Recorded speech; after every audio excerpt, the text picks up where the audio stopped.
ब्रेकनंतर बुलेटिनमध्ये तुम्हा सगळ्यांचं पुन्हा एकदा स्वागत। आपण बघताय नमस्कार महाराष्ट्र। दिवंगत लोकनेते स्वर्गीय गोपीनाथ मुंडे यांच्या 11व्या पुण्यस्मरणाच्या निमित्ताने आज परळीमधल्या गोपीनाथ गडावरती वेगवेगळ्या कार्यक्रमांचं आयोजन करण्यात आलेलं आहे। पंकजा मुंडे या सहकुटुंब या कार्यक्रमासाठी उपस्थित राहतील।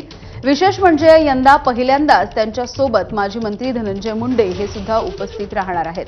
11 वर्षांच्या नंतर गोपीनाथ गडावरती मुंडे बंधू भगिनी एकत्र दिसतील।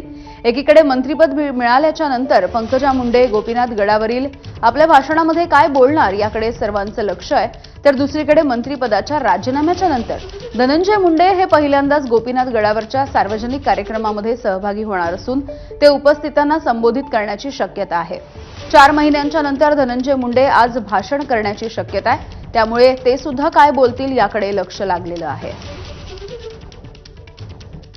स्वानंद पाटील आमचे प्रतिनिधी आपल्याला या संदर्भात माहिती देतील। स्वानंद, कशी नेमकी सगळी तयारी सुरू आहे या ठिकाणी वेगवेगळ्या कार्यक्रमांची? काय हे कार्यक्रम असतील आणि इतक्या वर्षांच्या नंतर आज मुंडे भाऊ बहीण एकत्र दिसणार आहे, काय नेमकं बोलू शकतात आपल्या भाषणामध्ये? यामिनी, आपण बघितलं तर गोपीनाथ गडावर आजच्या पुण्यस्मरणाची जय्यत तयारी करण्यात आली आहे। या ठिकाणी आज वॉटरप्रूफ मंडप देखील उभारण्यात आला असून विविध कार्यक्रमांचं आयोजन गोपीनाथ गडावर आहे। आणि आज आपण बघितलं तर संपूर्ण मुंडे परिवार त्या ठिकाणी असणार आहे। प्रथमच 11 वर्षानंतर पुण्यस्मरणानिमित्त मुंडे बंधू भगिनी हे एकाच व्यासपीठावर असणार आहेत।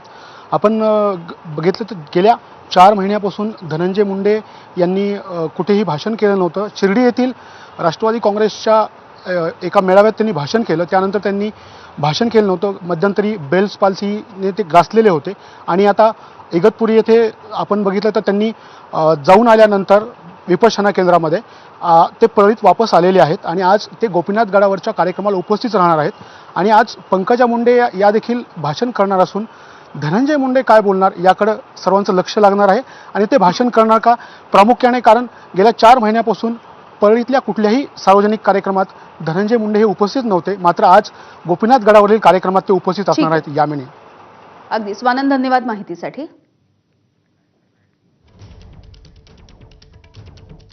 पुढची बातमी बघूयात। विधान परिषदेच्या उपसभापती नीलम गोऱ्हे यांच्या अध्यक्षतेखाली आज महिला आयोगाच्या कार्यपद्धती, मार्गदर्शक